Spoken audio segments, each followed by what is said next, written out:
ಇತ್ತೀಚೆಗಷ್ಟೇ ಪ್ರಜ್ವಲ್ ರೇವಣ್ಣ ಅವರದ್ದು ಎನ್ನಲಾದಂತಹ ಒಂದಷ್ಟು ಪೆನ್ ಡ್ರೈವ್ಗಳು ಹಾಸನ ಲೋಕಸಭಾ ಕ್ಷೇತ್ರದಾದ್ಯಂತ ಎಲ್ಲ ಕಡೆ ಸಿಕ್ಕಿತ್ತು.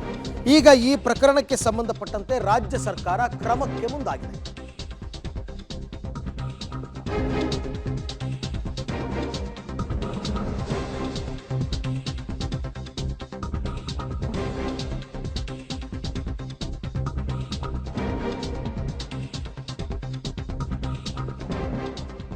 ಪ್ರಜ್ವಲ್ ರೇವಣ್ಣ ಅವರದ್ದು ಎನ್ನಲಾದ ಅಶ್ಲೀಲ ವಿಡಿಯೋ ಪ್ರಕರಣಕ್ಕೆ ಸಂಬಂಧಪಟ್ಟಂತೆ ಈ ವಿಡಿಯೋ ಬಗ್ಗೆ ತನಿಖೆಗೆ ಮುಂದಾಗಿದೆ ರಾಜ್ಯ ಸರ್ಕಾರ. ಪ್ರಕರಣ ಸಂಬಂಧ ವಿಶೇಷ ತನಿಖಾ ತಂಡವನ್ನು ಅಂದರೆ SITಯನ್ನು ರಾಜ್ಯ ಸರ್ಕಾರ ರಚನೆ ಮಾಡಿದೆ. ಈ ಬಗ್ಗೆ ಟ್ವೀಟ್ ಮೂಲಕ ಮಾಹಿತಿಯನ್ನು ನೀಡಿದ್ದಾರೆ ಮುಖ್ಯಮಂತ್ರಿ ಸಿದ್ದರಾಮಯ್ಯನವರು. ಯಾಕೆಂದರೆ ರಾಜ್ಯ ಮಹಿಳಾ ಆಯೋಗದವರು ಒಂದು ಪತ್ರವನ್ನು ರಾಜ್ಯ ಸರ್ಕಾರಕ್ಕೆ ಬರೀತಾರೆ. ಈ ಪ್ರಕರಣಕ್ಕೆ ಸಂಬಂಧಪಟ್ಟಂತೆ ತನಿಖೆಯಾಗಬೇಕು ಅಂತಂದ್ಬಿಟ್ಟು. ಸೊ ಆಯೋಗದ ಪತ್ರಕ್ಕೆ ಬೆಲೆ ಕೊಟ್ಟು ಈಗ ವಿಶೇಷ ತನಿಖಾ ತಂಡವನ್ನು ರಾಜ್ಯ ಸರ್ಕಾರ ರಚನೆ ಮಾಡಿದೆ, SITಯನ್ನು.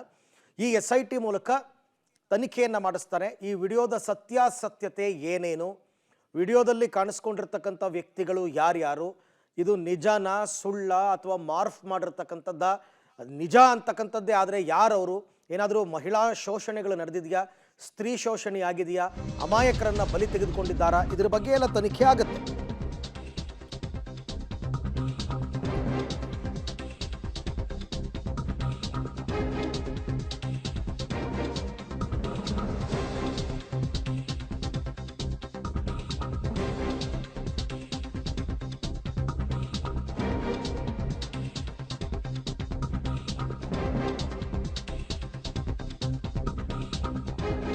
ಅಶ್ಲೀಲ ವಿಡಿಯೋ ತುಣುಕುಗಳು ಹರಿದಾಡ್ತಾ ಇವೆ. ಲೈಂಗಿಕ ದೌರ್ಜನ್ಯ ಎಸಗಿರೋದು ಮೇಲ್ನೋಟಕ್ಕೆ ಕಂಡು ಬರ್ತಿದೆ ಅಂತಾರೆ ಮುಖ್ಯಮಂತ್ರಿಗಳು. SIT ತನಿಖೆಗೆ ಮಹಿಳಾ ಆಯೋಗ ಆಗ್ರಹಿಸಿತ್ತು. ಮಹಿಳಾ ಆಯೋಗದ ಅಧ್ಯಕ್ಷರು ಸರ್ಕಾರಕ್ಕೆ ಪತ್ರ ಬರೆದಿದ್ರು. ಅವರ ಮನವಿಗೆ ಸ್ಪಂದಿಸಿ ಈ ನಿರ್ಣಯವನ್ನು ಕೈಗೊಳ್ಳಲಾಗಿದೆ. ಹೀಗಂತ Xನಲ್ಲಿ CM ಸಿದ್ದರಾಮಯ್ಯ ಪೋಸ್ಟ್ ಮಾಡಿದ್ದಾರೆ. ಪ್ರಜ್ವಲ್ ರೇವಣ್ಣ ವಿದೇಶಕ್ಕೆ ತೆರಳಿರೋದಾಗಿ ಪೊಲೀಸರು ತಿಳಿಸಿದ್ದಾರೆ. ಪ್ರಜ್ವಲ್ ರೇವಣ್ಣರದ್ದು ಎನ್ನಲಾದ ವಿಡಿಯೋ ಕಾಂಡದ ತನಿಖೆಗೆ ಈಗ ಆದೇಶ ಇರಬಹುದು. ಈಗ ಸದ್ಯಕ್ಕೆ ಅವರು ವಿಚಾರಣೆಗೆ ಸಿಗದೇ ಇರಬಹುದು, ಬಟ್ ಎಷ್ಟು ದಿನ ಅಂತ ವಿದೇಶದಲ್ಲಿ ಇರ್ತಾರೆ, ಬರಲೇಬೇಕಲ್ಲ. ಸೊ ಹಾಗಾಗಿ ಈಗ ಸದ್ಯಕ್ಕೆ ಈ ವಿಚಾರದ ಬಗ್ಗೆ ತನಿಖೆಯನ್ನು ನಡೆಸೋದಕ್ಕೆ SITಯನ್ನು ರಾಜ್ಯ ಸರ್ಕಾರ ರಚನೆ ಮಾಡಿದೆ. ಈ ಎಲ್ಲ ವಿಚಾರಕ್ಕೆ ಸಂಬಂಧಪಟ್ಟಂತೆ ಮತ್ತಷ್ಟು ಮಾಹಿತಿ ನನ್ನ ಕೊಲೀಗ್ ಮುರಳೀಧರ್ ಅವರಿಂದ ಪಡ್ಕೊಳ್ಳೋಣ. ಮುರಳಿ, ಸಾಮಾನ್ಯವಾಗಿ ಈ ರೀತಿ ಪ್ರಕರಣಗಳಲ್ಲಿ SIT ರಚನೆಯಾದಾಗ ತನಿಖೆ ಯಾವ ರೀತಿ ನಡೆಯುತ್ತೆ, ಯಾವ ಯಾವ ಆಯಾಮದಲ್ಲಿ ತನಿಖೆ ನಡೆಯುತ್ತೆ?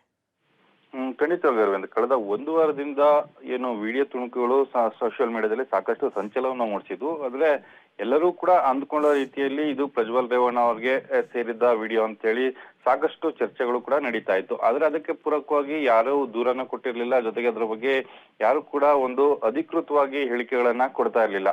ಆದ್ರೆ ನಾಗಲಕ್ಷ್ಮ ಚೌಧರಿ ಅಂದ್ರೆ ಮಹಿಳಾ ಆಯೋಗದ ಅಧ್ಯಕ್ಷ ಏನಿದ್ದಾರೆ, ಅವರು ಒಂದು ಸರ್ಕಾರಕ್ಕೆ ಒಂದು ಮನವಿಯನ್ನ ಕೊಟ್ಟಿದ್ದಾರೆ. ನಾವು ಒಂದು ಸುಮೋಟೋ ಪ್ರಕರಣವನ್ನ ದಾಖಲು ಮಾಡ್ಕೊಂಡು, ಸ್ವಯಂ ಪ್ರೇರಿತ ಪ್ರಕರಣವನ್ನ ದಾಖಲು ಮಾಡ್ಕೊಂಡು ಕೆಲವೊಂದು ವಿಚಾರಣೆಗಳು ಮತ್ತು ಕೆಲವೊಂದು ತನಿಖೆಯನ್ನ ಮಾಡಿದಾಗ ಅದು ಪ್ರಜ್ವಲ್ ರೇವಣ್ಣ ಅವ್ರಿಗೆ ಸೇರಿದಂತ ವಿಡಿಯೋ ಅಂತ ಹೇಳಿ ಮಾಹಿತಿಗಳು ಸಿಕ್ಕಿದಾವೆ. ಆ ಹಿನ್ನೆಲೆಯಲ್ಲಿ ಇದನ್ನ ನಾವು ನಮ್ಮ ವ್ಯಾಪ್ತಿ ಏನಿದೆ ವ್ಯಾಪ್ತಿಯಲ್ಲಿ ತನಿಖೆ ಮಾಡ್ಲಿಕ್ಕೆ ಸಾಧ್ಯ ಇಲ್ಲ. ಇದನ್ನ IPC ಸೆಕ್ಷನ್ ಅಡಿಯಲ್ಲಿ ಅಂದ್ರೆ ಪೊಲೀಸ್ ವಿಭಾಗದಲ್ಲಿ ಒಂದು ತನಿಖೆಯನ್ನ ಮಾಡ್ಲಿಕ್ಕೆ ಅವಕಾಶಗಳನ್ನ ಮಾಡ್ಕೊಡ್ಬೇಕು ಅಂತ ಹೇಳಿ ಸರ್ಕಾರಕ್ಕೆ ಒಂದು ಮನವಿಯನ್ನ ಸಲ್ಲಿಕೆ ಮಾಡಿದ್ದಾರೆ. ಆ ಮನವಿಯನ್ನ ಆಧರಿಸಿ ಈಗ ರಾಜ್ಯ ಸರ್ಕಾರವು ಕೂಡ ಒಂದು ತೀರ್ಮಾನವನ್ನ ಮಾಡಿರುವಂತದ್ದು.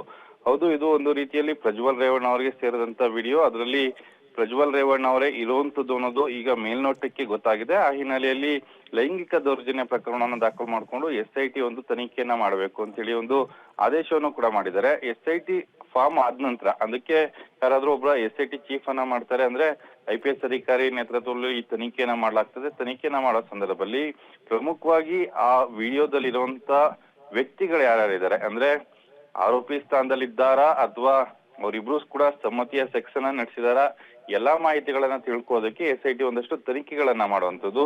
ಫೋರ್ಸ್ಫುಲಿ ಏನಾದ್ರೂ ಆಗಿದ್ರೆ ಅದನ್ನ ಅತ್ಯಾಚಾರ ಪ್ರಕರಣ ಅಂತ ಹೇಳಿ ತನಿಖೆಯನ್ನ ಮಾಡ್ತಾರೆ. ಜೊತೆಗೆ ಆ ಪ್ರಥಮವಾಗಿ SIT ಇಬ್ಬರನ್ನು ವಿಚಾರಣೆ ಮಾಡಿದ ಬಳಿಕ ಮುಂದಿನ ತೀರ್ಮಾನಕ್ಕೆ ಬರುವಂತದ್ದು. Arvind. Okay Murali, thank you. ತಮ್ಮ ಎಲ್ಲ ಮಾಹಿತಿಗಾಗಿ ಧನ್ಯವಾದ. ಸೊ ಹಾಗಾಗಿ ಈಗ ಸದ್ಯಕ್ಕೇನೋ ಪ್ರಜ್ವಲ್ ರೇವಣ್ಣ ವಿದೇಶಕ್ಕೆ ತೆರಳಿದ್ದಾರೆ ಅಂತ ಹೇಳ್ತಾ ಇದ್ದಾರೆ, ಬಟ್ ನೋಡೋಣ ಮುಂದಕ್ಕೆ ಯಾವ ರೀತಿ ಆಗುತ್ತೆ ಅಂತ.